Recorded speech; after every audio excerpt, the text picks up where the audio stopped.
أعوذ بالله من الشيطان الرجيم بسم الله الرحمن الرحيم واتخذوا من دون الله آلهة ليكونوا لهم عزا كلا سيكفرون بعبادتهم ويكونون عليهم ضدا۔ سورہ مبارکہ مریم ورس نمبر 81 اور 82۔ کفار اور مشرکین کے قیامت کے دن پیش ہونے اور پیشی کے مناظر کو بیان کیا جا رہا تھا۔ اسی ضمن میں یہاں ورس نمبر 81 اور 82 میں ارشاد قدرت ہوتا ہے وَاتَّخَذُوا، اور انہوں نے بنا لیا، من دون اللہ، اللہ کے علاوہ، اور انہوں نے لے لیا، انہوں نے بنا لیا اللہ کے علاوہ، کیا بنا لیا؟ آلہتن، معبود، اور انہوں نے خدا کو چھوڑ کر دیگر معبود بنا لیا یا معبود بنا لیے، لیکونوا، تاکہ وہ ان کے معبود ہو جائیں، لہم، ان کے لیے، عزن، موجب عزت، انہوں نے اللہ کے علاوہ دوسرے معبود بنا لیے تاکہ وہ ان کے لیے عزت کا سبب بن جائیں، ان کے پشت پناہ بن جائیں، ان کی سرفرازی اور کامیابی کی وجہ بن جائیں۔ کلا، ہرگز نہیں، سیکفرون، سین جو یہاں پہ آ رہا ہے اس کا مطلب ہوتا ہے جلد ہی۔ یہاں سے کچھ مفسرین نے اور یہ معنی بنتا بھی ہے، خیر،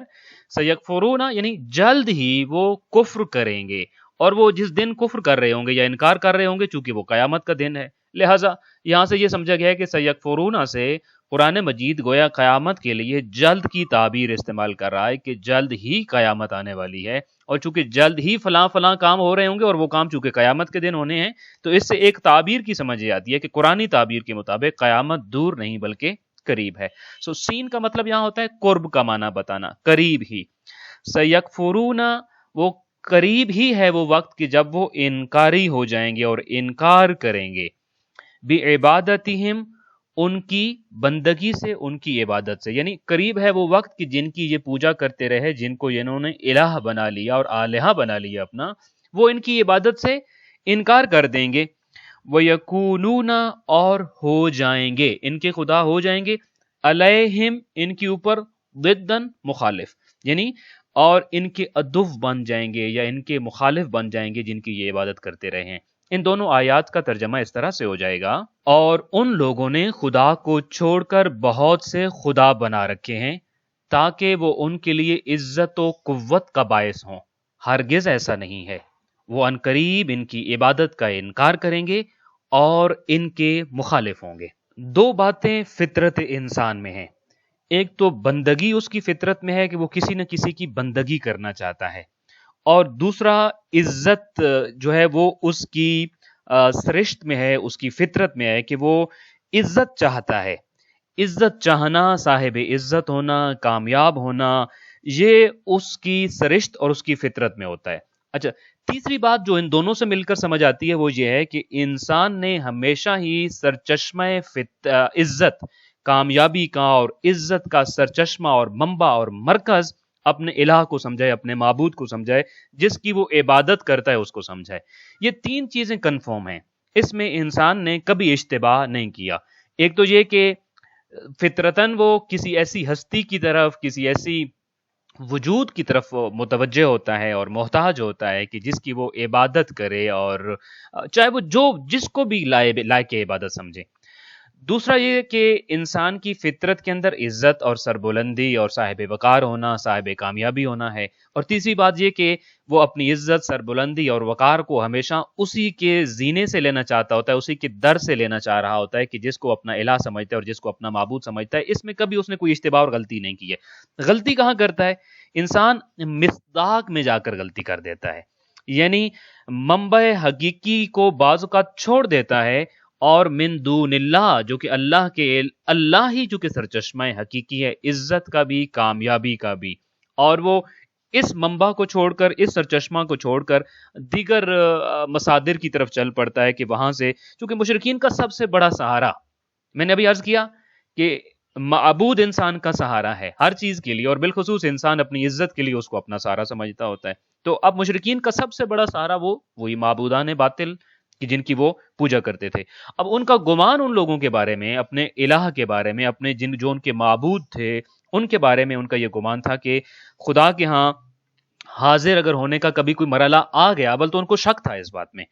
اور پھر اگر حاضر ہونے کا مرحلہ آیا اور پھر حساب و کتاب کی کوئی بات آئی، جیسا کہ ہم انبیاء سے سن رہے ہیں اور نبی کریم صلی اللہ علیہ وآلہ وسلم سے سن رہے ہیں، تو پھر ہمارے معبود جو ہیں ان کا اثر و رسوخ اتنا ہے، ان کی طاقت اتنی ہے، ان کا زور اتنا ہے کہ وہ ان کو اپنے اثر و رسوخ کی بنا پر، اپنی زور کی بنا پر ان کو بچا لیں گے۔ اور خاص طور پہ جن معبودان باطل کی وہ پیروی کرتے تھے، ان تمام معبودوں میں سے فرشتوں کے بارے میں ان کا ایک الگ سا ایک نظریہ تھا۔ وہ جتنے بھی اپنے خداؤں کی عبادت کرتے تھے ان میں سے سب سے زیادہ اپنی نجات کے لیے یا اثر و رسوخ کے لیے جس خدا کی طرف مائل ہوتے تھے وہ فرشتے تھے، چونکہ وہ فرشتوں کو خدا کی بیٹیاں گمان کرتے تھے، اور خدا کی وہ بیٹیاں جو بڑی چہیتی ہوتی ہیں اور بہت لاڈلی ہوتی ہیں۔ تو اب ان کے اس خیال کی بنا پر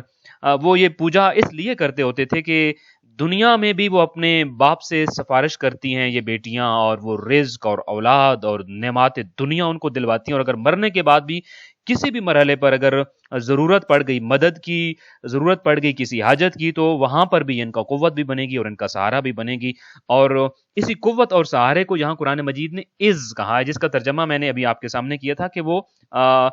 پشت پناہ، یعنی جو ان کا پشت پناہ کا مطلب ہوتا ہے کہ جس کے اوپر میں ریلائے کرتا ہوں اپنی زندگی کے معاملات میں، کہ کہیں میرے لیے مشکل بن جائے تو میری مشکلات کو سنبھالنے والا میرا پشت پناہ ہوتا ہے، کہیں مجھے سہارے کی ضرورت پڑے تو مجھے سہارا دینے والا میرا پشت پناہ ہوتا ہے، کہیں معاملات غلط ہو جائیں تو میرے غلط معاملات کو سنوارنے والا پشت پناہ ہوتا ہے۔ تو یہ سارا کچھ وہ پشت پناہ سمجھتے تھے، اذن یعنی پشت پناہ سمجھتے تھے، یا آپ جیسے کہ میں نے ابھی آپ کے سامنے عرض کیا کہ قوت سمجھتے تھے، ان کو سہارا سمجھتے تھے کہ مراحل دنیا میں مشکلات ہوں یا آخرت میں مشکلات ہوں، ان ساری مشکلات کا سہارا یہی ہیں، پشت پناہ یہی ہیں۔ ان تمام معبودوں میں سے خاص طور پہ جو فرشتے ہیں ان کے اوپر ان کا رلائے بہت زیادہ ہوتا تھا۔ قرآن مجید کہتا ہے کلا، ہرگز نہیں، وہ سہارے کھوکھلے اور باطل سہارے ہیں، وہ کبھی بھی تمہیں سہارا فراہم نہیں کر سکیں گے، پشت پناہی فراہم نہیں کر سکیں گے، وہ کبھی تمہارے معاملات بگڑے ہوئے کو بنا نہیں سکیں گے، ان کا کوئی اثر و رسوخ نہیں ہے، ان کا کسی قسم کا کوئی زور نہیں ہے، بلکہ اگر وہ کر سکتے ہیں تو کیا کریں گے؟ سَيَكْفُرُونَ بِعِبَادَتِهِمْ، وہ انکار کر دیں گے اس بات کا کہ تم ان کی عبادت کرتے رہے ہو، وہ خود اسی بات سے منکر ہو جائیں گے کہ تم ان کی بندگی یا ان کی پوجا کرتے رہے ہو۔ البتہ یہاں پوجا روایات میں بڑے عام معنی میں آیا ہے کہ ہم تو پوجا صرف نماز روزہ کو سمجھتے ہیں کہ یہ روزہ کرنا یا کسی کے سامنے سجدہ، کسی کا روزہ بجا لینا، کسی کے سامنے سجدہ ریز ہو جانا، کسی کے لیے رکوع میں جھک جانا، یہ یہاں صرف عبادت سے وہ مراد نہیں ہے، جس کسی کی بھی ہم نے فرما برداری کی ہے۔ امام صادق علیہ الصلوۃ والسلام سے ایک منقول فرمان ہے کہ جس میں آپ علیہ الصلوۃ والسلام نے فرمایا تھا کہ من اطاع مخلوقا فی معصیت الخالق، خدا کی معصیت کرتے ہوئے کسی بھی مخلوق کی، کسی بھی فرد کی، کسی بشر، کسی بندے کی اگر کوئی بندہ اطاعت اور فرما برداری کر رہا ہوتا ہے اور اس بندے کی اطاعت اور فرما برداری میں خدا ناراض ہو رہا ہوتا ہے اور خدا کی معصیت انجام دی جا رہی ہوتی ہے، فقط ابدا، تو آپ نے اس کا آرڈر نہیں مانا بلکہ گویا اس کی عبادت کی ہے، آپ نے اس کی فرما برداری نہیں کی بلکہ گویا کہ آپ نے کیا کر دیا؟ اس کی عبادت کی ہے۔ سو خدا کی معصیت کرتے ہوئے جس کسی کے بھی رستے پہ انسان چلتا ہے، ضروری نہیں کہ اس کو سجدہ ہی کر رہا ہو، ضروری نہیں کہ اس کے لیے کوئی عبادت بعنوان روزہ نماز اور ان چیزوں کے طور پہ بجا لا، اور بلکہ خدا کی مخالف سمت میں جاتے ہوئے کسی بھی فرد کے پیچھے جب کوئی بھی انسان چلتا ہے تو گویا اس نے اس کی عبادت کر لی ہے۔ سو سَيَكْفُرُونَ بِعِبَادَتِهِمْ، ان کی تو یہ امیدیں اور یہ آرزویں ہیں کہ یہ معبود اور ان کے جو خدا ہیں وہ ان کے لیے قوت بنیں گے، ان کے لیے پشت پناہ بنیں گے، ان کے لیے سہارا بنیں گے، لیکن معاملہ اس کے الٹ ہو جائے گا، وہ الٹا ان کے اوپر وَيَكُونُونَ عَلَيْهِمْ ضِدًّا، وہ ان کے اوپر لعنت بھیجیں گے، ان کے دشمن بن جائیں گے اور ان کے مخالف ہو جائیں گے۔ یہ معاملہ تھوڑا سا سورہ مریم کی ورس نمبر 82 کا ہمیں اپنے عنوان سے دیکھنے کی خاص طور پہ بہت زیادہ ضرورت ہے، کہیں ایسا نہ ہو کہ جن ہستیوں کو ہم بظاہر ایمان جن کے اوپر لائے ہوئے ہیں اور جن کی ولایت و امامت و عصمت کا ہم عقیدہ رکھتے ہیں اور ہمارا نظریہ ہے اور ہمارا ان کے اوپر اعتقاد ہے، ایک جملہ جو بہت ڈراتا ہے انسان کو قیامت کے منظر سے وہ یہی ہے، وَيَكُونُونَ عَلَيْهِمْ ضِدًّا، ایسا نہ ہو کہ ہم نے یہ گمان کر لیا ان کفار کی طرح، یا ہم نے یہ آرزو رکھی ہوئی ہو کہ قیامت کے دن ہمارے لیے حق شفاعت استعمال کریں گے، لیکن اس دن وہ ہماری مخالفت میں ہو کہ پروردگارہ اس کا عمل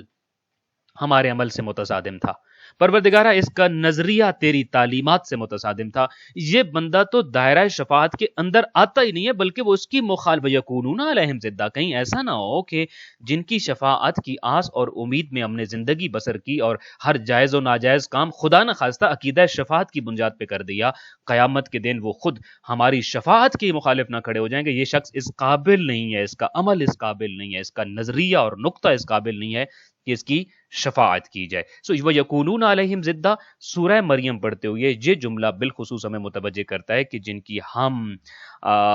دم بھرتے ہیں، جن سے ہم محبت کرتے ہیں، ہمارا عمل ایسا نہیں ہونا چاہیے کہ خدا نخواستہ کل وہ ہماری مخالف سمت میں کھڑے ہوں۔ دعا ہے خالق کائنات ہمیں اسلام کی حقیقی تعلیمات کو سمجھ کر ان پر عمل پیرا ہونے، اپنا عمل صالح بنانے، اپنا عقیدہ صحیح بنانے کی توفیق عطا فرمائے۔ والسلام علیکم ورحمۃ اللہ وبرکاتہ۔